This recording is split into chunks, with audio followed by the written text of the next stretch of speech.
이제는 러시아도 한국 없이는 못 움직입니다. 북극해 항로가 열리자 러시아가 제일 먼저 떠올린 나라가 어디였는지 아십니까? 무너진 공장을 단돈 100달러에 넘기고도 다시 그 땅을 예약해둔 나라가 어디인지 아십니까? 바로 대한민국이었습니다. 러시아 고위 관료가 고백합니다. 그들은 침묵으로 우리를 설득했고 우리는 그 침묵이 얼마나 무서운 무기였는지 너무 늦게 깨달았습니다. 대체 무슨 사연인지 오늘 사연 바로 시작하겠습니다. 그날 모스크바는 영하 25도였고 크렘린 회의실 창문 밖으로 눈보라가 휘몰아치고 있었습니다. 2022년 2월 푸틴 대통령이 회의실에 들어서자 침묵이 내려앉았어요. 그의 차가운 눈빛이 우리 강요들을 한 명씩 훑어보더니 마침내 입을 열었죠. 내일부터 모든 것이 달라질 것이다. 그 말이 무슨 뜻인지 우리는 모두 알고 있었어요. 전쟁이 시작된다는 것을. 저는 세르게이 안드레예프입니다. 블라디보스토크에서 태어나 35년간 러시아 극동무역청에서 일했지요. 동북아 정책을 설계하고 아시아 국가들과의 전략적 파트너십을 조율하는 것이 제 임무였어요. 대통령의 발표 후 회의실을 나오는 순간 제 휴대폰이 울렸습니다. 서울에서 온 번호였어요. 한국 외교부 차관, 제 오랜 지인이었죠. 그의 목소리는 평소와 달리 묵직했습니다. 안드레예프 씨, 우리는 곧 만나게 될 테니 지금은 이것만 기억해 주세요. 한국은 떠나는 것처럼 보이지만 그건 준비를 위한 후퇴일 뿐이에요. 그땐 그저 외교적 수사로 들렸던 그 말이 몇 달 후 모든 것이 무너져 내릴 때 예언처럼 되살아났습니다. 전쟁은 많은 것을 무너뜨렸어요. 국경, 신뢰, 거래선, 미래. 모든 것이 하루아침에 산산조각 났죠. 한때 자랑스럽게 휘날리던 러시아의 깃발이 이제는 찢어진 천 조각처럼 바람에 흔들렸습니다. 무너진 경제와 함께 러시아의 자존심도 땅에 떨어졌어요. 다들 중국을 바라봤습니다. 중국이 우리를 구할 거야. 중국만이 우리의 미래야, 이런 말들이 크렘린 복도를 가득 채웠죠. 하지만 저는 달랐어요. 눈을 감을 때마다 제 머릿속에는 서울의 야경이 떠올랐습니다. 2022년 6월 모스크바 국가안보회의에서 저는 모두의 시선을 받으며 일어섰습니다. 우리는 한국을 다시 찾아야 합니다. 회의실이 순간 얼어붙었어요. 푸틴의 측근 중 하나가 비웃듯 물었죠. 그들은 이미 떠났소. 미국 편에 선 지 오래야. 제 대답은 단호했습니다. 그들은 절대 무기를 넘기지 않을 거예요. 하지만 전략을 넘겨줄 겁니다. 그건 총보다 더 무서운 무기죠. 그 말이 어떤 의미였는지 아무도 이해하지 못했어요. 하지만 지금 글을 적고 있는 2025년에 와서야 모두가 그 의미를 깨닫게 됐습니다. 한국은 러시아를 구하는 마지막 열쇠였던 거예요. 여러분은 러시아 시베리아의 겨울이 어떤지 상상할 수 있으신가요? 영하 40도, 창문을 열면 숨결이 순식간에 얼어붙고 피부가 칼로 베이는 듯한 고통을 느끼는 그곳에서 생존은 곧 따뜻함을 유지하는 것과 동의어입니다. 2018년 1월 이르쿠츠크 외곽의 한 마을을 방문했을 때였어요. 러시아 보일러 시스템이 고장나 마을 전체가 얼어붙고 있었죠. 사람들은 두꺼운 코트를 입고 집 안에서도 떨고 있었습니다.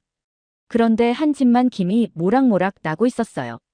호기심에 그 집을 방문했더니 놀랍게도 경동나비엔 보일러가 설치되어 있었습니다. 이건 우리 가족의 수호신이요. 80대로 보이는 노인은 보일러를 어루만지며 말했어요. 3년 전 아들이 사줬는데 한 번도 고장난 적이 없소. 러시아 제품보다 더 러시아적인 제품이지. 우리 추위를 이해하는 유일한 외국 물건이요. 그 순간 깨달았어요. 한국은 러시아 사람들의 생존에 스며들어 있었던 거예요. 화려한 선전이나 정치적 약속 없이 그저 일상의 필요를 채워주는 방식으로요. 비슷한 경험이 또 있었습니다. 2019년 블라디보스토크 대학교 방문 중이었죠. 한밤중에 도서관을 지나는데 불빛이 새어 나왔어요. 학생들이 시험 기간에 밤샘 공부를 하고 있었는데 테이블마다 팔도 도시락 컵라면이 놓여 있더군요. 왜 하필 한국 라면인가요? 제가 물었습니다. 한 여학생이 웃으며 대답했어요. 이건 그냥 라면이 아니에요. 이건 우리의 밤샘 친구예요. 러시아 라면은 배는 부르지만 이건 마음까지 따뜻하게 해줘요. 그 말에 놀랐습니다.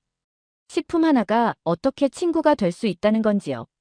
하지만 그게 바로 한국 제품의 마법이었어요. 제품을 팔지 않고 관계를 팔았던 거죠. 현대자동차의 사례는 더 극적이었습니다.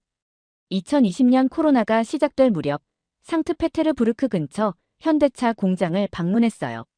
당시 러시아 자동차 시장은 침체기였죠. 하지만 이상하게도 현대차 공장만 불이 환하게 켜져 있었습니다. 공장장 미하일은 자랑스럽게 생산 라인을 보여주었어요. 보세요, 안드레예프 씨. 우리 공장은 절대 러시아의 현대차 공장이 아닙니다. 이곳은 현대차의 러시아 공장이에요. 차이를 아시겠어요? 처음엔 그 의미를 이해하지 못했습니다. 하지만 곧 깨달았죠. 다른 외국 기업들은 러시아에 지점을 냈지만 현대는 러시아를 자신의 일부로 만들었던 거예요. 러시아 직원들이 마치 서울 본사에서 일하는 것처럼 자부심을 가지고 있었습니다. 우리 차는 러시아 영혼과 한국 기술의 결합체예요. 미하일이 속삭였죠. 영하 30도에서도 시동이 걸리는 차, 시베리아 험로도 거뜬히 달리는 차. 이건 러시아인을 위한 차이기 때문에 러시아인이 사랑하는 거예요. 그 말이 사실이었습니다. 모스크바 거리에는 독일 차보다 현대차가 더 많았어요. 심지어 푸틴 대통령의 경호원들도 산타페를 몰고 다닌다는 소문이 돌 정도였죠. 삼성전자는 또 다른 차원이었습니다. 2019년 이르쿠츠크 대지진 직후 가장 먼저 구호품을 보낸 건 러시아 기업이 아니라 삼성이었어요. 코로나 때는 마스크와 진단키트를 보냈고 시골 학교에는 컴퓨터실을 지어줬죠. 놀랍게도 2021년 러시아 정보부 내부에서 사용하는 TV와 모니터는 모두 삼성 제품이었습니다. 당시 정보부장 세르게이 나리슈킨이 제게 귓속말로 말했던 게 생생해요. 미국 기업들은 백도어를 심어 우리를 감시하지만 삼성은 그런 적이 없어요. 그들은 우리를 존중해. 그 말에 충격을 받았습니다. 러시아 최고 정보기관이 한국 기업을 신뢰한다는 건 상상도 못했던 일이었으니까요. 이런 경험들이 모여 하나의 깨달음으로 이어졌어요. 한국은 총 한 자루 들지 않고도 러시아의 심장을 장악했던 거였죠. 가장 강력한 무기는 탱크가 아니라 신뢰였어요. 그리고 한국은 그 신뢰를 35년간 차곡차곡 쌓아왔던 겁니다. 전쟁이 시작된 날 모스크바의 모든 서방 기업들은 천둥 같은 성명서를 발표했습니다. 러시아에서 철수한다. 제재에 동참한다. 러시아 정부를 규탄한다. 맥도날드, 코카콜라, 애플 모두가 떠나갔어요. 처음엔 우리 정부도 개의치 않았습니다. 푸틴은 곧 다시 오겠지라며 자신만만하게 말했죠. 러시아 시장을 포기할 기업은 없다고 생각했으니까요. 그런데 한국 기업들의 행보는 달랐어요. 언론 성명도 비난도 화려한 퇴장도 없었습니다. 그저 조용히 문을 닫았을 뿐이었죠. 2022년 4월에 어느 비 오는 날이었어요. 모스크바 시내의 삼성 매장이 문을 닫는 날이었습니다. 매장 유리창에는 단 한 줄만 적혀 있었습니다. 우리는 고객을 기억합니다. 그 문구가 무슨 뜻인지 궁금해 매장 관리인을 만났습니다. 70대의 블라디미르 노인이었어요. 이건 안드레예프 씨, 이별의 인사가 아니에요. 그는 백발이 나부끼는 머리를 흔들며 말했죠. 이건 기다려달라는 메시지예요. 그들은 돌아올 거예요. 어떻게 그렇게 확신하시나요? 제가 물었어요. 블라디미르는 참고로 저를 데려갔습니다. 거기엔 오리온 초코파이 한 상자가 전시품처럼 놓여 있었어요. 이걸 보세요. 전쟁 시작 전날 한국 본사에서 온 마지막 물건이에요. 팔지 않을 거예요. 전쟁이 끝나고 그들이 돌아올 때까지 간직할 겁니다. 그건 한국 기업들이 러시아인들의 마음속에 심어놓은 깊은 신뢰였어요. 놀라운 건 다른 러시아인들도 비슷한 생각을 갖고 있다는 거였죠. 현대차 딜러숍, 삼성 서비스 센터, LG 매장. 모두 문을 닫았지만 러시아인들은 그것을 이별이 아닌 잠시 안녕으로 받아들였어요. 한국 사람들은 약속을 지켜요. 2022년 5월 상트페테르부르크의 한 택시 운전사가 말했습니다. 그는 10년 된 현대차를 몰고 있었어요. 그 말이 제 가슴을 찔렀습니다. 다른 나라들이 러시아를 적으로 만들 때 한국은 기다려달라는 메시지만 남겼으니까요. 그 깨달음은 2022년 7월 결정적인 증거를 발견했을 때 더욱 강해졌어요. 현대자동차가 러시아 공장을 매각했다는 뉴스가 터졌습니다. 그것도 단돈 100달러예요. 100달러. 말도 안 돼. 푸틴은 크렘린 회의에서 분노했습니다. 수십억 달러짜리 공장을 그렇게 넘긴다고. 그들은 미쳤나? 모두가 한국이 러시아를 포기했다고 생각했어요. 하지만 저는 직감이 달랐습니다. 계약서를 구해 밤새 검토했어요. 그리고 마지막 페이지 구석에 있는 작은 글씨를 발견했습니다. 2030년 12월 31일까지 원소유자가 공장을 동일 조건으로 재매입할 수 있음. 그 순간 등골이 오싹해졌어요. 이건 철수가 아니었습니다. 이건 돌아올 준비였어요. 한국은 제재를 피하면서도 미래를 향한 다리를 놓아둔 거였죠. 현대차는 공장을 버린 게 아니라 보관해 둔 겁니다. 호기심에 다른 한국 기업들의 철수 방식도 조사해봤어요. 놀랍게도 모두 비슷한 패턴이었습니다. 철수가 아닌 잠정 중단, 매각이 아닌 임시 위탁. 모든 계약서에는 돌아올 권리가 숨겨져 있었어요. 더 놀라운 건 러시아에 남은 한국 기업 자산이었습니다. 공장은 전기만 끊었을 뿐 모든 설비를 그대로 두었고 직원들은 해고하지 않고 무급휴직 상태로 두었으며 심지어 일부 한국 브랜드는 러시아 업체를 통해 여전히 제품을 공급하고 있었어요. 그들은 전쟁 중에도 러시아인들과의 약속을 지키고 있었던 겁니다. 직접적인 비즈니스는 중단했지만 관계는 끊지 않았어요. 이건 정말 놀라운 전략이었습니다. 2022년 9월 이 발견을 푸틴에게 보고했어요. 처음엔 그도 믿지 않았지만 증거를 보고는 깊은 생각에 잠겼죠. 바로 그때 한국 차관의 말이 다시 떠올랐어요. 한국은 떠나는 것처럼 보이지만 그건 준비를 위한 후퇴일 뿐이에요. 이제야 그 말의 의미를 온전히 이해했습니다. 한국은 싸우지 않았어요. 무너뜨리지도 않았죠. 그들은 기다리고 있었던 겁니다. 그리고 그 침묵이 어떤 강대국의 포효보다 무섭게 느껴졌어요. 왜냐하면 그들은 언제 돌아와도 전혀 어색하지 않게 준비하고 있었기 때문이에요. 2023년 봄, 러시아의 상황은 더욱 악화되고 있었어요. 수출길은 막히고 제재는 더 강화되고 우방국들조차 거리를 두기 시작했죠. 크렘린의 어두운 그림자가 드리워졌습니다. 3월의 어느 날 국가안보회의에서 푸틴이 테이블을 내리쳤어요. 이제 새로운 길을 찾아야 한다. 북극해를 열어야 산다. 회의실의 순간 침묵이 흘렀습니다. 북극 항로는 수세기 동안 러시아의 꿈이었지만 기술적 한계와 혹독한 기후 때문에 온전히 실현된 적이 없었어요. 하지만 지금 절박한 상황에서 그것이 유일한 희망으로 떠올랐죠. 그날 밤 집으로 돌아와 세계 지도를 펼쳐놓고 북극 항로를 연구했습니다. 상하이에서 로테르담까지 기존 경로는 수에즈 운하를 통과해 1만 2,000km를 항해해야 했어요. 하지만 북극해를 통과하면 7,200km로 줄어들고 운송시간은 30일에서 18일로 감소했죠. 이건 세계 무역의 혁명이었습니다. 물류비만 40% 절감. 이 루트를 장악하는 자가 미래 무역의 지배자가 될 거예요. 그런데 지도를 유심히 살펴보니 뭔가 이상했습니다. 북극 항로의 시작점과 종착점. 그 핵심에 있는 건 바로 동해였어요. 그것도 한국이 위치한 바로 그곳. 중국은 동해로 직접 나갈 수도 없었고 쇄빙선 기술도 부족했어요. 일본은 기술은 있을지 몰라도 미국의 영향권에 있었고 러시아와는 영토 분쟁 중이었죠. 그럼 남은 건 한국뿐이었습니다. 동해에 직접 면해 있으면서도 극지 기술과 신뢰를 동시에 가진 유일한 나라. 한국이 만든 쇄빙 연구선 아라오누는 이미 10년 넘게 북극과 남극을 누비고 있었고 극지 연구소는 세계 최고 수준의 빙하 전문가들을 보유하고 있었어요. 놀랍게도 한국은 20년 전부터 극지 탐사를 위한 기지까지 운영하고 있었죠. 한국이 이런 준비를 했다고? 언제? 어떻게? 머릿속에서 의문이 꼬리를 물었어요. 그리고 결정적인 문서를 발견했습니다. 2010년 러시아와 한국이 공동 작성한 북극해 협력 계획서였어요. 마지막 페이지에 단 한 문장이 적혀 있었습니다. 언젠가 이 항로가 열리면 한국은 선박을 만들고 러시아는 항로를 안내할 것이다. 제 심장이 요동쳤어요. 13년 전 한국은 이미 이 순간을 예견하고 있었던 겁니다. 그들은 언젠가 러시아가 북극 항로를 열어야 할 상황이 올 것을 알았고 그때 자신들이 필수 파트너가 될 것임을 예측했던 거예요.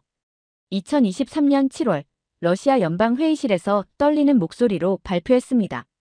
한국과 다시 협상해야 합니다.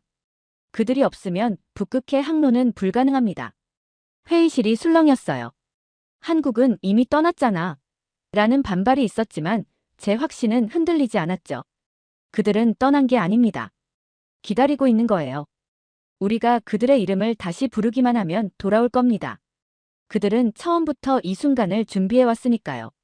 푸틴은 잠시 침묵했다가 고개를 끄덕였어요. 안드레예프, 당신 말이 맞다면 우리는 한국이 필요할지도 모르겠군. 전쟁은 결국 끝날 거예요. 하지만 끝난 뒤 누가 무역을 장악할지는 지금 우리가 누구의 손을 잡느냐에 달려 있었습니다. 그리고 그 손은 한국의 손이어야 했어요. 북극해 이야기가 나오고 난 뒤 자연스럽게 다음 의제로 넘어갔어요. 바로 우주였습니다. 러시아가 한때 세계 최강의 우주 강국이었다는 건 누구나 알죠. 스푸트니크, 유리 가가린, 바이코누르 발사장. 그 모든 영광이 있었던 시절. 하지만 지금 우리는 어땠나요? 국제우주정거장에서 퇴출당하고 위성 발사도 실패하고 심지어 우주 발사체 제어 장비조차 가동을 못하는 지경이었어요. 반도체 하나 제대로 못 구해서요. 2023년 8월 국방우주회의에서 누군가 한숨을 내쉬며 말했습니다. 우린 이제 위성도 못 쏘아 올려. 미국은 칩을 안 주고 중국은 터무니없는 값을 불러. 그때 한 국방부 국장이 절망적인 표정으로 저를 바라봤어요. 안드레예프, 한국은 우주 발사체 기술 있습니까? 그 질문에 잠깐 멈칫했어요. 솔직히 잘 몰랐거든요. 한국이 자동차와 전자제품은 잘 만든다는 건 알았지만 우주, 그건 생각해 본 적도 없었죠. 호기심에 한국의 우주 프로그램을 조사하기 시작했어요. 그리고 발견한 사실에 충격을 받았습니다. 한국은 이미 나로호를 쏘아 올렸고 누리호를 통해 순수 자국 기술로 위성 발사에 성공한 나라였어요. 가장 놀라운 건 그 기술을 처음 전수한 나라가 바로 러시아라는 점이었죠. 2000년대 초반 러시아는 한국의 나로호 개발을 위한 기술을 제공했어요. 물론 전부 준 건 아니었죠. 핵심 기술은 감추고 단계별로 제한적으로만 제공했었죠. 당시 우리 측 기술자가 이런 말을 했다는 기록도 있었어요. 걱정 마. 이것만으론 절대 자기들 로켓을 못 만들어. 하지만 한국은 그 제한된 지식을 바탕으로 나머지는 스스로 연구하고 개발했어요. 우리가 알려주지 않은 부분까지도요. 그리고 마침내 2022년 그들은 완전히 자국 기술로 만든 누리호 발사에 성공했습니다. 이 사실을 알았을 때 한편으론 자랑스럽고 한편으론 부끄러웠어요. 우리는 큰 형처럼 기술의 일부만 나눠줬는데 한국은 그것을 바탕으로 스스로의 길을 개척해낸 거였으니까요. 한국 우주국의 데이터를 더 깊이 파고들수록 더 놀라운 사실들이 나왔습니다. 그들은 통신위성, 군사위성, 기상위성을 모두 보유하고 있었고 달 탐사 계획까지 추진 중이었어요. 게다가 위성통신 기술과 지상통제 시스템은 세계 최고 수준이었죠. 가장 충격적인 건 한국이 개발 중인 우주 인터넷 위성군이었어요. 이건 러시아가 미국의 스타링크에 대응하기 위해 필사적으로 개발하려 했던 바로 그 기술이었습니다. 2023년 9월 푸틴 대통령과의 비공개 회의에서 이 내용을 보고했어요. 이제 우린 한국에게 기술을 팔 수 없습니다. 오히려 기술을 같이 개발하자고 말할 때가 왔습니다. 처음엔 회의실에 웃음이 터져 나왔습니다. 세계 최초로 우주인을 보낸 러시아가 어떻게 한국에게 도움을 구한다는 건지 다들 믿기 어려웠던 거죠. 하지만 몇 주 뒤 웃는 사람은 아무도 없었어요. 러시아의 군사위성 발사가 실패하고 국제우주정거장에서 완전히 퇴출당하는 소식이 전해졌거든요. 이제 우리는 스스로의 우주 프로그램조차 유지하기 어려운 상황이 됐습니다. 그때 나온 해결책이 바로 우주기술 공동개발 계획이었어요. 러시아가 가진 기초 우주과학과 한국의 첨단 전자통신 기술을 결합하는 거였죠. 처음 이 아이디어를 비공식적으로 한국 측에 제안했을 때 그들의 반응은 예상 밖이었어요. 거절도 조건부 수락도 아닌 즉각적인 호의였습니다. 함께 우주를 탐험한다면 더 없는 영광이죠.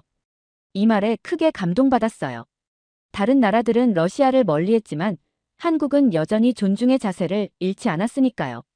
그들은 러시아의 기술적 토대를 인정하고 그 위에 자신들의 혁신을 쌓아 올리고자 했죠. 저는 한 나라의 외교 전략을 수십 년간 연구해왔어요. 당당하게 요구하고 유리할 때 밀어붙이며 위기엔 물러나는 것. 그게 국제 정치의 기본 공식이었죠. 특히 러시아와 같은 강대국은 항상 힘을 앞세우며 외교를 해왔습니다. 하지만 한국을 관찰하며 완전히 새로운 개념을 접했어요. 의도적 침묵, 전략적 후퇴. 이건 한국만의 특별한 외교 언어였습니다. 가장 강력한 메시지를 전하기 위해 오히려 말하지 않는 전략이었죠. 2022년 우크라이나 전쟁이 한창일 때였어요. 러시아는 탄약이 부족했고 서방은 우크라이나에 대한 긴급 지원을 요청했죠. 대부분의 나라들은 명확한 입장을 밝혔어요. 미국과 유럽은 적극 지원, 중국과 인도는 중립, 몇몇 나라들은 러시아 편을 들었죠. 그런데 한국은 그들은 아무 말도 하지 않았어요. 언론에도 나오지 않고 국제회의에서도 조용히 있었죠. 마치 아무 일도 없는 것처럼요. 그러나 2022년 11월 우연한 기회에 미국 쪽 무기 유통망을 분석하다 놀라운 사실을 발견했어요. 우크라이나로 향하는 탄약 중 상당수가 한국산이었던 겁니다. 처음엔 믿기 어려웠어요. 하지만 곧 그들의 전략을 이해했습니다. 한국은 직접 우크라이나에 주지 않았어요. 대신 미국에 수출했고 미국이 그것을 우크라이나로 보낸 거였죠. 이건 참전도 아니고 중립도 아니었어요. 이건 보이지 않는 개입이었습니다. 러시아를 자극하지 않으면서도 세계 질서를 유지하는 묘한 균형이었죠. 더 놀라운 건 한국 정부가 이 모든 과정을 단 한 줄도 공식적으로 인정하지 않았다는 사실이에요. 그들은 그저 침묵했습니다. 하지만 그 침묵이 오히려 더 큰 메시지를 전달했어요. 우리는 당신들을 적으로 여기지 않습니다. 하지만 정의를 지지합니다. 러시아 입장에서 보면 솔직히 섭섭했어요. 우릴 돕진 않더라도 최소한 가만히 있길 바랐으니까요. 하지만 더 놀라운 건 그렇게 우회 지원을 하면서도 한국은 러시아와의 외교 관계를 완전히 틀어버리지 않았다는 점입니다. 보통 다른 나라였으면 우리 외무부에서 곧장 대사 소환하고 관계 단절을 선언했을 거예요. 그런데 우리는 묘하게 가만히 있었습니다. 왜냐고요? 우린 한국이 참여한 척하지 않는다는 걸 알았거든요. 그들은 지켜보면서 움직이는 나라였어요. 표면적으로는 평화롭지만 물밑에서는 강력한 힘이 움직이는 그런 나라였죠. 2023년 5월 한 국제회의에서 제가 한국 외교관에게 직접 물었습니다. 왜 그렇게 조용히 지원하나요? 왜 공개적으로 입장을 밝히지 않나요? 그의 대답은 잊을 수 없어요. 안드레예프 씨, 우리가 지금 러시아를 비난한다면 그건 일시적 만족감일 뿐이에요. 하지만 우리가 침묵한다면 언젠가 전쟁이 끝났을 때 러시아와 다시 대화할 수 있는 문이 열려 있을 겁니다. 그 말에 깊은 통찰력이 담겨 있었어요. 한국은 현재만 보지 않았어요. 그들은 항상 미래를 내다보고 있었죠. 모든 행동이 다음 세대를 위한 준비였던 겁니다. 2023년 10월 크렘린 내부 회의에서 이렇게 말했어요. 한국은 움직이지 않는 것처럼 보이지만 항상 준비된 상태로 대기하고 있는 나라입니다. 장군들이 제 말을 비웃었지만 저는 계속했어요. 그들은 전략의 달인입니다. 전쟁터에 뛰어들지 않고도 이기는 법을 아는 유일한 나라예요. 그리고 예시를 들었습니다. 우리와의 경제 협력이 끊겼을 때 한국은 단순히 철수하지 않았어요. 그들은 러시아 시장 회복 시점을 분석했고 우리의 군수 부족을 예측하며 미리 생산 라인을 돌려놓았고 공장을 정리한 게 아니라 접어둔 거였어요. 비즈니스가 중단된 사이에도 한국 기업들은 러시아 소비자들과의 관계를 유지했습니다. 매장은 닫혔지만 수리센터는 운영됐고 부품은 제3국을 통해 공급됐으며 심지어 임시 매각된 공장들도 한국 방식대로 운영되고 있었어요. 2023년 말 푸틴이 제게 개인적으로 물었어요. 안드레예프, 한국은 어떻게 이렇게 강해졌지? 우리가 놓친 게 뭐지? 그 질문에 깊이 생각했습니다. 그리고 대답했어요. 우리는 보여주는 것에 집중했고 그들은 숨기는 것에 집중했죠. 우리는 현재를 위해 싸웠고 그들은 미래를 위해 준비했습니다.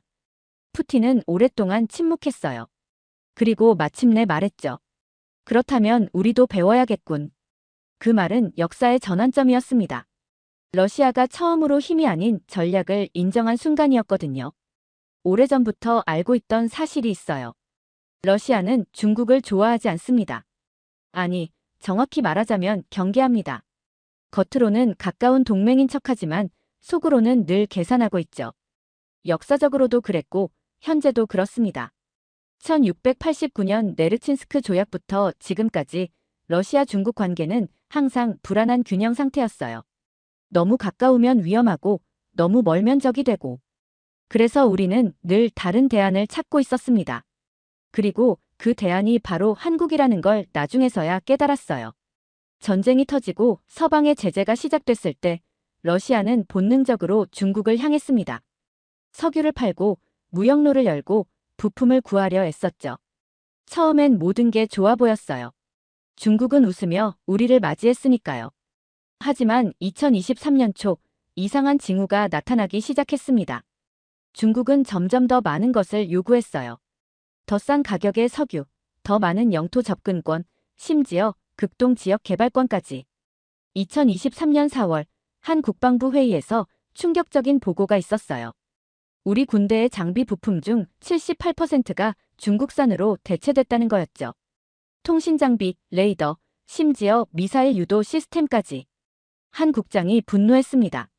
이러다 중국한테 숨통까지 내주겠네요. 우리 군대는 중국 없이는 작동도 못하게 생겼어요. 그 말이 사실이었어요. 우리가 원한 건 동반자였지 새로운 지배자가 아니었습니다. 하지만 중국은 점점 더 러시아를 하위 파트너로 대하기 시작했어요. 가장 충격적인 사건은 2023년 7월 시베리아 천연가스전 계약이었습니다. 중국은 시장가의 절반도 안 되는 가격에 30년 계약을 요구했고 거절하면 다른 모든 협력을 중단하겠다고 위협했어요. 우리는 할 수 없이 서명했죠. 그날 밤 푸틴조차 분노했다고 해요. 그들은 우리를 식민지처럼 대한다. 중국은 늘 대국처럼 굴었어요. 하지만 한국은 달랐습니다. 그들은 절대 먼저 요구하지 않았어요. 오히려 우리 입장을 먼저 물었죠. 러시아가 필요한 게 무엇인가요? 우리가 어떻게 도울 수 있을까요? 이런 질문들은 중국에서는 들어본 적이 없었어요. 2023년 6월 서울에서 열린 비공개 회의에서 만난 한국 외교관의 말이 아직도 생생합니다. 중국에 너무 많이 기대고 계신 건 아닐까요? 그들은 기회가 되면 여러분을 삼킬 겁니다. 당시에는 그 말이 거슬렸어요. 러시아를 너무 약하게 보는 것 같았거든요. 하지만 이제 그 말이 얼마나 정확했는지 알게 됐습니다. 중국은 정말로 러시아를 삼키려 하고 있었어요. 2023년 8월부터 크렘린 내부 회의 때마다 이렇게 주장했습니다. 중국은 무거운 곰처럼 우리를 짓누를 뿐입니다. 반면 한국은 작지만 가볍고 빠르며 무엇보다 위협적이지 않은 파트너예요. 그 표현은 자신도 놀라게 했어요. 위협적이지 않다는 말이 국가 외교에서 이렇게 중요한 무기가 될 수 있다니요. 그동안 우리는 항상 두려움을 주는 외교를 해왔는데 한국은 신뢰를 주는 외교를 하고 있었어요. 한국은 누구도 삼키려 하지 않았습니다. 대신 함께 걷자고 말했죠. 그들은 군사기지를 요구하지 않았고 시장 점유를 강요하지 않았고 천연자원에 대한 지분을 요구하지도 않았어요. 그저 묻고 제안하고 상대가 거절하면 조용히 뒤로 물러나는 방식이었죠.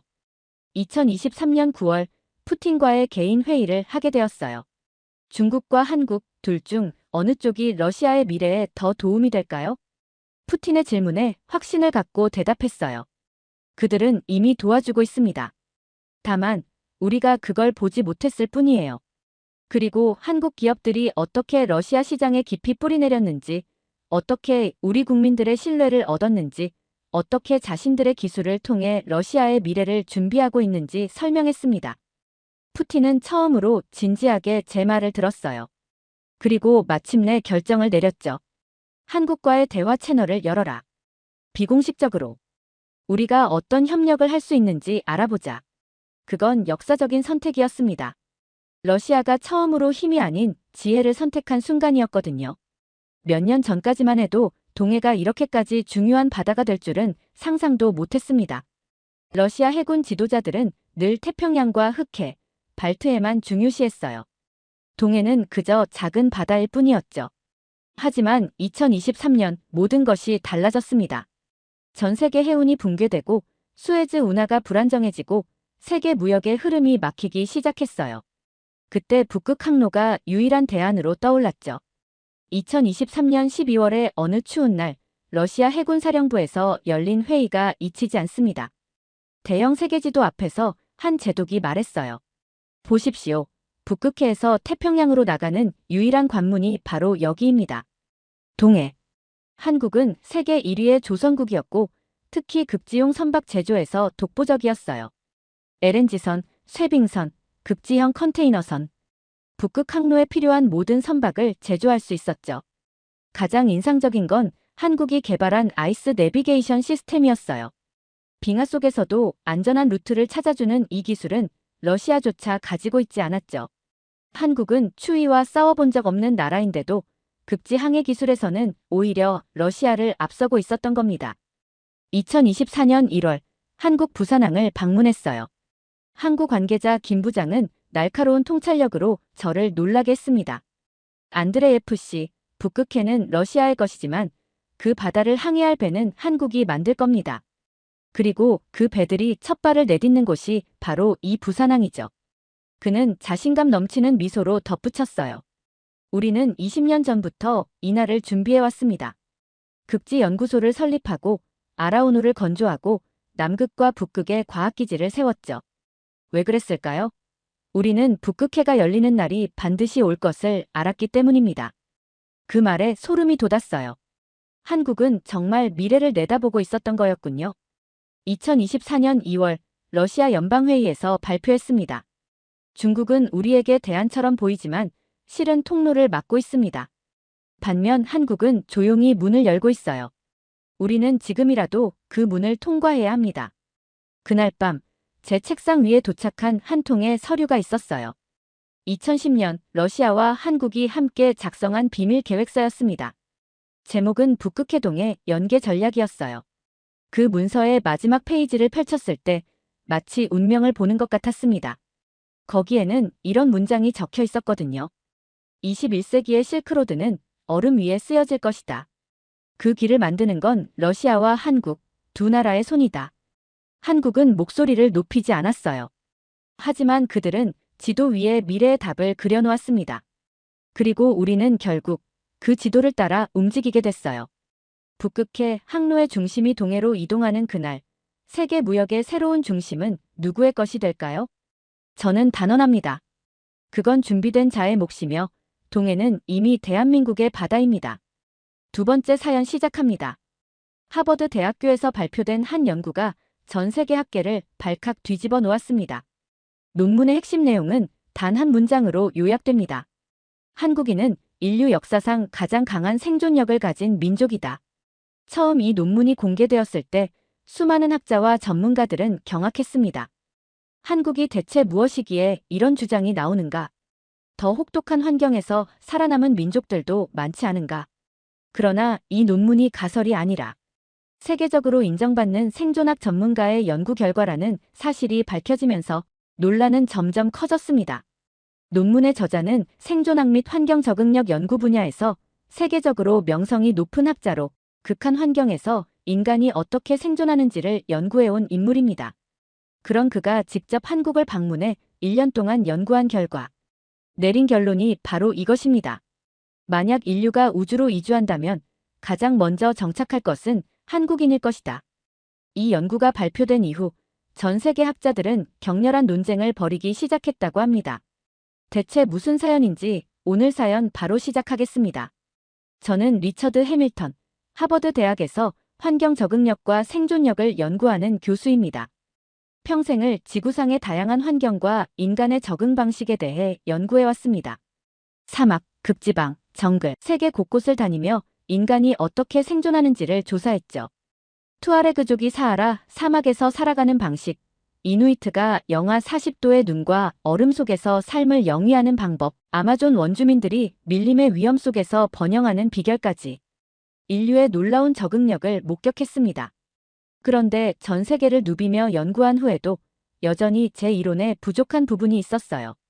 극한 환경에서 생존하는 민족들은 대부분 수천 년에 걸쳐 그 환경에 적응해왔고 근대화 과정에서 어려움을 겪는 경우가 많았죠. 현대 사회에서도 똑같은 적응력을 발휘할 수 있는 집단이 있을까? 이런 고민을 하던 중이었습니다. 그러던 어느 날 제 연구실에 찾아온 젊은 연구원이 뜻밖의 제안을 했어요. 해밀턴 교수님, 한국이라는 나라를 방문해 보셔야 합니다. 거기는 인류 생존학적으로 기적 같은 곳입니다. 제 말이 과장이라고 생각하실 수 있지만 직접 보시면 믿으실 겁니다. 한국이요? 물론 삼성이나 현대, K-팝 정도는 알고 있었죠. 경제적으로 성공한 아시아 국가 중 하나라는 것도요. 하지만 생존 연구와 무슨 관련이 있다는 걸까요? 그의 말에 반신반의하며 자료를 찾아봤죠. 그리고 화면에 나타난 데이터를 보며 입이 떡 벌어졌습니다. 한국에 대한 기후 및 지정학적 데이터를 분석하던 저는 처음엔 이것이 오류인지 확인하기 위해 여러 출처를 교차 검증했어요. 믿기 힘든 결과였습니다. 여름에는 체감온도 40도를 넘나드는 폭염의 습도 80%가 결합된 찜통 더위. 겨울에는 영하 20도까지 내려가는 시베리아급 한파와 칼바람. 봄에는 중국에서 날아오는 황사와 미세먼지가 뒤덮어 하늘이 노랗게 변하고 가을에는 태풍이 정기적으로 방문합니다. 사계절 모두 극단적인 기후 조건을 가진 나라였어요. 하지만 자연환경만이 문제가 아니었습니다. 지정학적 위치는 더 충격적이었어요. 북한의 핵 위협이 상존하고 중국발 환경오염과 일본발 방사능 유입 우려까지. 삼면이 바다로 둘러싸여 있지만 북쪽이 봉쇄된 사실상의 섬나라 같은 고립된 상황까지 확인했습니다. 이건 정상적인 국가 발전이 불가능한 환경이다. 어떻게 이런 곳에서 사람들이 살아가는지, 더구나 경제 선진국이 되었다는 게 가능한가? 제 연구실에 붙어 있는 세계 지도를 다시 살펴봤어요. 한국은 너무 작았습니다. 그런데 이 작은 나라가 세계 10위권의 경제 대국이라니. 전쟁, 자연재해, 환경오염, 지정학적 리스크를 모두 안고 있는 극한 생존 난이도 최상급 지역에서 어떻게 이런 발전이 가능했을까요? 호기심이 발동했습니다. 연구실에 틀어박혀 한국에 관한 모든 자료를 찾아봤어요. 역사, 기후, 경제 발전 과정, 사회 문화적 특성까지. 자료를 읽으면 읽을수록 더 많은 의문이 생겼습니다. 이론상으로는 불가능한 일들이 한국에서는 일어나고 있었어요. 일주일 후, 저는 한국행 비행기에 몸을 실었습니다. 인천공항에 도착한 날은 4월 중순이었습니다. 공항 터미널을 빠져나와 첫 숨을 들이마시는 순간 목이 따끔거렸습니다. 하늘은 노란빛으로 뒤덮여 있었고 태양은 흐릿한 원반 모양으로만 보였어요. 마치 묽은 안개 속에 있는 것 같았지만 이건 안개가 아니라 미세먼지였습니다. 교수님, 마스크 착용하세요. 마중 나온 연구원이 KF94라고 쓰여있는 특수 마스크를 건넸습니다. 첫날부터 환경의 혹독함을 체감했습니다. 호텔에 도착해 짐을 풀고 창문을 열어보려 했지만 연구원이 급하게 말렸어요. 창문은 열지 마세요. 공기청정기 돌리고 있으니까요.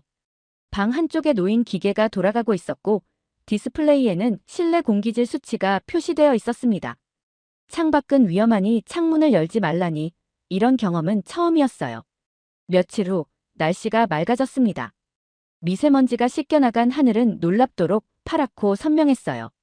한국인 연구원은 제게 웃으며 말했습니다. 지금이 한국에서 가장 살기 좋은 날이에요. 정말요? 오늘 날씨가 아주 좋네요.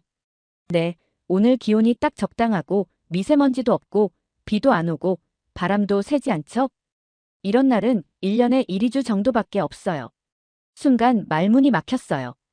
그럼 나머지 350일 동안 이 나라 사람들은 어떤 환경에서 살아가는 거죠? 이건 불편함의 수준을 넘어선 것 같았습니다. 한국의 환경을 제대로 연구하기 위해 저는 1년 동안 계절마다 한국을 방문하기로 계획을 세웠습니다. 가장 혹독한 환경을 직접 경험해야만 이 나라 사람들의 생존력을 정확히 이해할 수 있을 테니까요.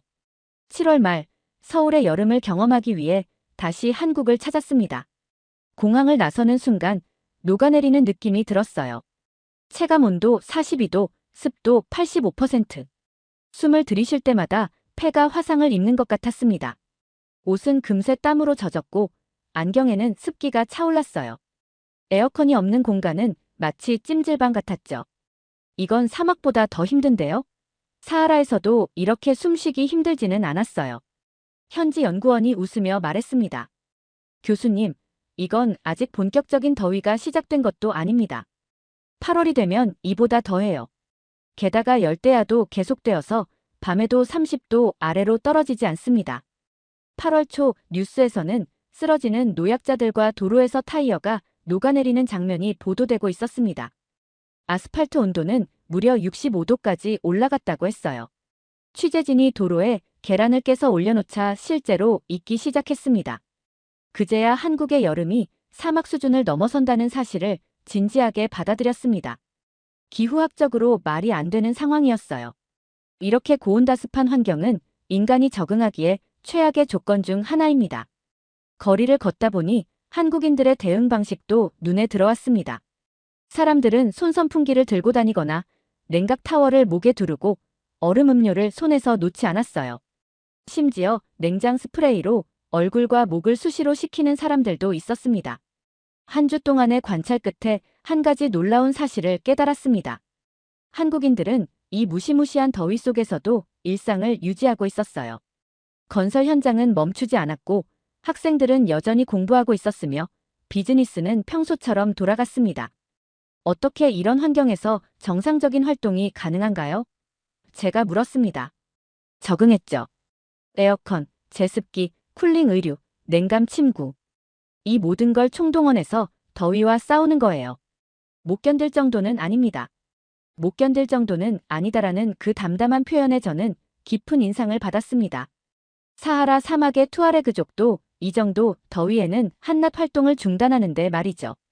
여름의 충격에서 벗어나지 못한 채 더위가 심하면 추위는 좀 덜하겠지라는 기대를 안고 1월에 다시 한국을 찾았습니다. 여름이 너무 더웠기 때문에 온화한 겨울일 거라는 희망적인 추측을 했죠.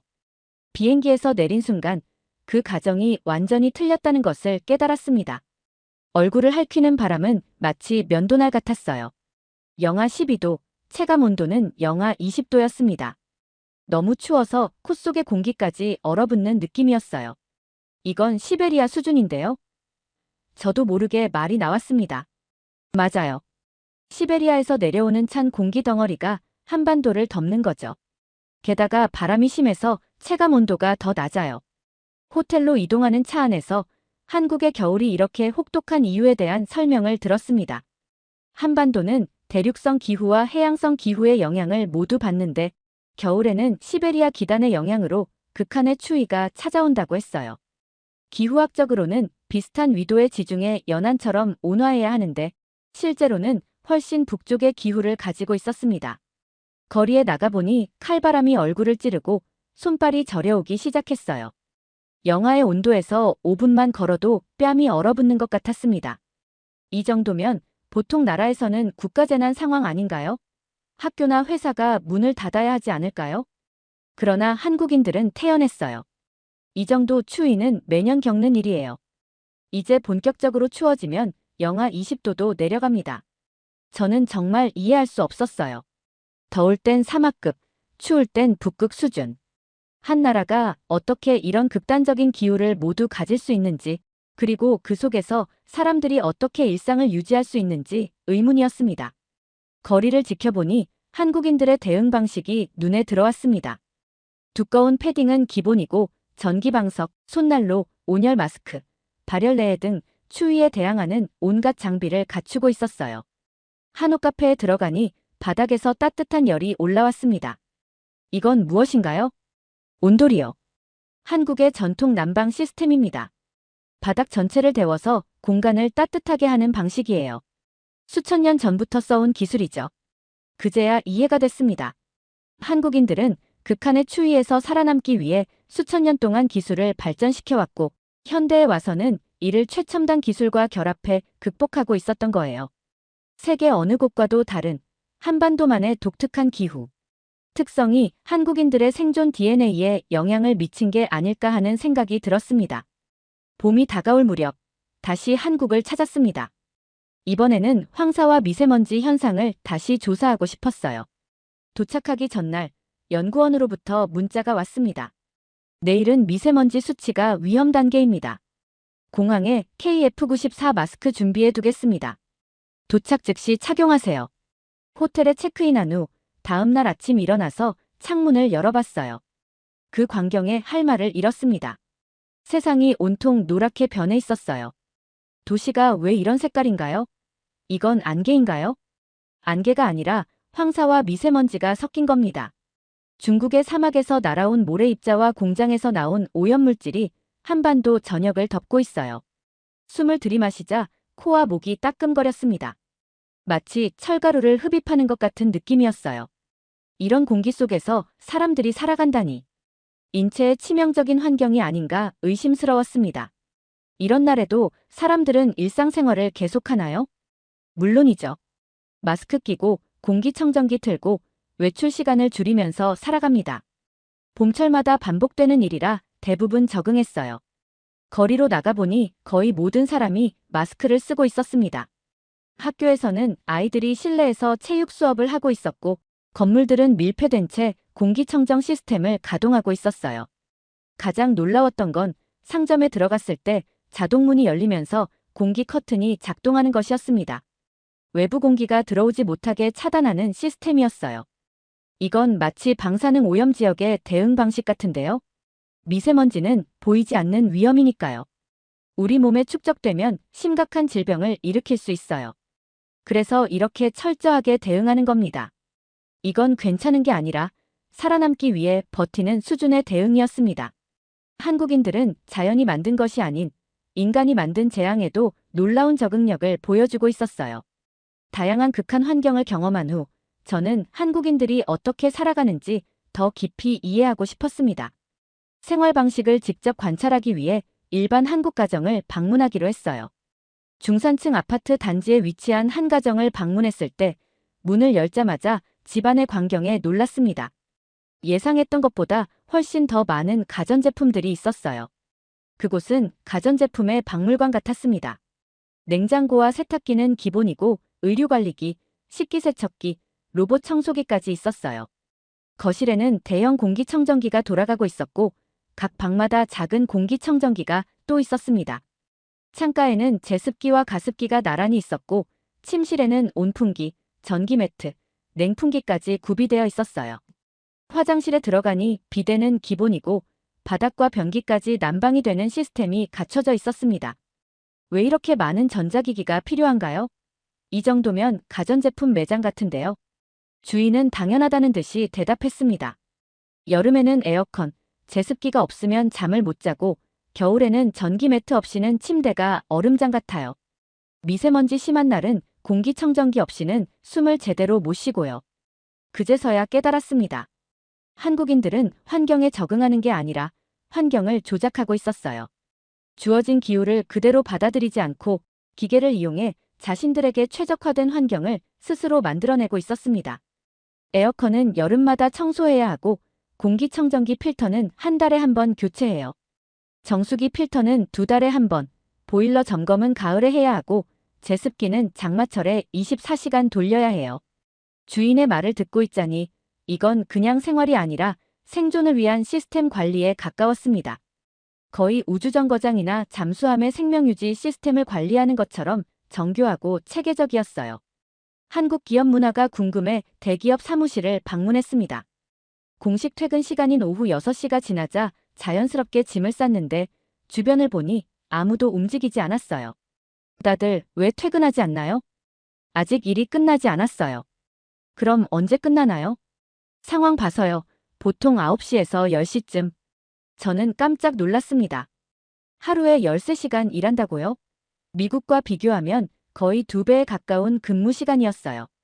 그런데 그것도 끝이 아니었습니다.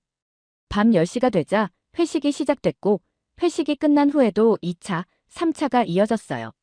한 정장 차림의 직원은 자정이 넘어서야 집에 가는 택시를 탔습니다. 그리고 다음날 아침 8시 30분 모두 정시에 출근했습니다. 몇 시간밖에 자지 못했을 텐데 말이죠. 이 정도로 일하고도 어떻게 건강을 유지하나요? 인간의 한계를 넘어서는 거 아닌가요? 한 관리자가 웃으며 대답했습니다. 한계는 마음이 만드는 것이죠. 우리는 이렇게 일하는 게 당연하다고 배워왔어요. 더 놀라운 건 이 모든 것을 한국인들이 너무나 자연스럽게 받아들인다는 점이었어요. 마치 극한의 환경에서 살아가는 것이 특별한 일이 아니라는 듯이요. 야근이요? 원래 하는 거죠. 수능이요? 인생이 걸린 문제잖아요. 잠이요? 많이 자면 불안하잖아요. 이들은 생존을 위해 무엇이든 버틸 준비가 되어 있었습니다. 어떤 극한 환경도 버티면 된다는 사고방식이 깊게 내재되어 있었어요. 그리고 이런 사고방식이 이들을 강하게 만든 것 같았습니다. 한국의 역사를 연구하면서 더 놀라운 사실을 발견했습니다. 이 나라는 태생부터 생존 모드로 살아야 했던 곳이었어요. 삼면이 바다로 막혀 있고 북쪽은 북한이 가로막은 실질적 섬나라. 중국, 일본, 러시아 같은 강대국들에게 끊임없이 침략받았으며 식민지, 전쟁, 분단을 경험했습니다. 1950년대 한국 전쟁 후 이 나라는 완전히 초토화됐습니다. 1인당 GDP는 80달러로 세계 최빈국 수준이었고 인프라도 산업도 없었죠. 미국조차 회생 불가능이라고 판단했습니다. 그런데 불과 몇십 년 만에 한국은 세계적인 경제 대국이 되었어요. 60에서 80년대 한강의 기적으로 불리는 고속 성장을 이루고 삼성, 현대, LG 같은 글로벌 기업을 탄생시켰습니다. 이건 살아남는 데 그치지 않고 극한 상황에서 승리하는 법을 체득한 민족의 증거였습니다. 한국 경제사의 패턴도 매우 특이했습니다. 위기가 닥칠 때마다 오히려 더 강해졌어요.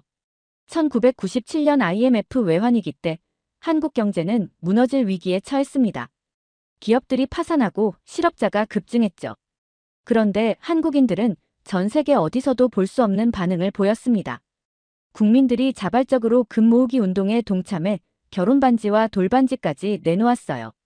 전 국민이 허리띠를 졸라매며 국가 경제를 살리기 위해 노력했습니다. 이건 애국심을 넘어선 생존 본능에 가까운 국가적 단결이었습니다. 2008년 글로벌 금융위기와 코로나19 팬데믹 때도 한국은 다른 나라들보다 빠르게 위기를 극복했어요. 이런 패턴은 우연이 아니었습니다. 한국인들은 위기가 닥칠수록 더 강해지는 특성을 가지고 있었어요. 한국인들의 생존력은 자국에만 국한되지 않았습니다. 1970, 80년대 경제적 어려움에 처했을 때 그들은 중동으로 대규모 이주했어요.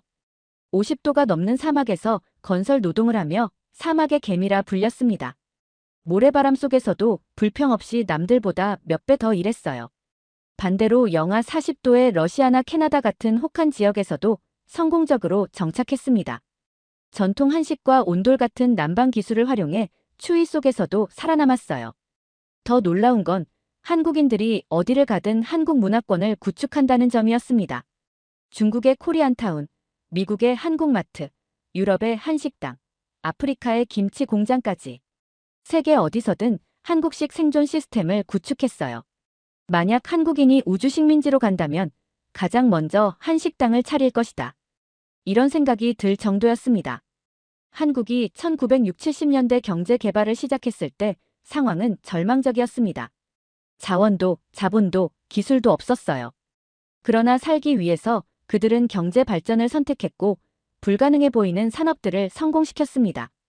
차를 만들 수 없다는 평가에도 현대차가 탄생했고 불가능하다던 조선업에서 세계 1위가 되었으며 자본도 기술도 없던 상태에서 삼성과 SK가 세계 반도체 시장을 장악했어요. 한국 제품의 특징도 흥미로웠습니다. 삼성과 LG의 에어컨은 중동의 50도 사막에서도 작동하고 현대와 기아 자동차는 영하 40도 러시아에서도 문제없이 달렸으며 갤럭시 스마트폰은 군용 수준의 내구성을 갖췄어요. 이건 우연이 아니었습니다. 한국 자체가 극한 환경이기에 그 환경을 견디는 제품을 만들 수밖에 없었던 것이죠. 여름에 40도, 겨울에 영하 20도를 오가는 나라에서 살아남으려면 그에 맞는 생존형 기술력이 발달할 수밖에 없었어요. 1년이 넘는 연구 후 저는 하버드에서 논문을 발표했습니다. 전 세계 학자들이 제 발표를 듣기 위해 모였어요. 한국은 세계에서 가장 생존하기 어려운 환경을 가진 나라입니다. 이 말로 시작해 한국의 극한 환경과 한국인들의 생존 방식을 설명했습니다. 청중들은 믿기 힘들다는 표정이었어요. 이 정도면 사람이 살 수 있는 나라가 아니잖아. 이런 환경에서 어떻게 선진국이 되었지? 더 놀라운 결론은 이어졌습니다. 한국인들은 환경을 개조하는 능력, 강한 노동 윤리와 적응력, 어디서든 생존 네트워크를 구축하는 능력, 위기에 오히려 더 강해지는 특성을 가지고 있다고 설명했어요. 한 학자가 질문했습니다. 한국이 이렇게 강한 생존력을 가졌다면 미래에도 강한 국가로 남을 가능성이 높다는 뜻인가요? 그렇습니다. 그리고 한 가지 더 예측할 수 있습니다. 한국인은 지구에서 가장 강한 생존 민족입니다. 이들이 우주시대에도 가장 빠르게 적응할 가능성이 높습니다. 만약 인류가 우주 식민지를 개척한다면 한국인들이 가장 먼저 정착할 것이며 그곳에서 한국마을을 만들고 생존할 것입니다. 이 말이 끝나자 청중들은 잠시 침묵했다가 곧 열띤 토론이 시작됐어요. 논문 발표 후 전 세계 언론이 제 연구에 주목했습니다. 한국인은 생존자가 아니라 환경을 지배하는 존재다. 혹독한 조건 속에서 발전한 기술력과 초인적 생존 본능. 인류가 화성으로 이주한다면 가장 먼저 한식당이 생길 것이다. 뉴욕타임스, BBC, CNN까지 제 연구를 인용했고 얼마 후 한국에서 강연 초청을 받았습니다. 한국을 다시 방문했을 때 이전과는 다른 시선으로 일상을 관찰했어요. 모든 행동이 생존과 연결되어 있었습니다. 버스에서 졸고 있는 직장인은 에너지를 비축하는 것 같았고 편의점에서 빠르게 식사하는 학생은 효율적으로 영양을 섭취하는 것처럼 보였어요. 미세먼지 속에서 마스크를 착용한 노인들은 자연스럽게 환경에 적응하고 있었습니다. 이건 문화가 아니라 생존 본능이었어요. 이들은 모든 순간, 모든 환경에서 어떻게 살아남을 것인가를 체득한 사람들이었습니다. 연구를 마치며 제 결론은 확고했습니다. 한국인은 강한 민족이 아닙니다. 그들은 극한 환경에서도 최적의 생존 전략을 찾아내는 생존 전문가들이며 위기가 올수록 더 강해지고 발전하는 DNA를 가진 종족입니다. 이것이 한국이 세계적인 선진국이 된 진짜 이유였습니다. 미국으로 돌아가며 마지막 생각이 떠올랐습니다. 만약 지구의 종말이 온다면 마지막까지 살아남는 사람들은 한국인일 것이다. 그리고 그들은 아마도 종말 후의 세계에서도 맛있는 김치를 담그고 최신 스마트폰을 개발하며 사계절 완벽하게 작동하는 냉난방 시스템을 갖춘 새로운 문명을 건설할 것입니다.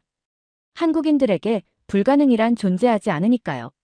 그들에겐 오직 적응하면 되는 새로운 환경만이 있을 뿐입니다.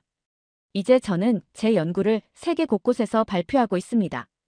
많은 사람들이 믿기 어려워하지만 한국을 방문해 본 사람들은 고개를 끄덕입니다. 그들도 알게 된 것이죠. 한국인은 인류 역사상 가장 뛰어난 생존 종족이라는 사실을, 때로는 극한의 환경이 최강의 생존자를 만들어낸다는 것을 한국이라는 나라와 그 국민들이 완벽하게 증명하고 있습니다. 우리 인류의 미래가 어떤 도전에 직면하더라도 한국인들은 무슨 수를 써서라도 살아남을 것입니다. 그리고 아마도 번영할 것입니다. 오늘 사연이 재미있으셨다면 구독과 좋아요, 알림 설정까지 부탁드립니다. 더 재미있는 사연으로 돌아오겠습니다. 이상 감동탐험이었습니다.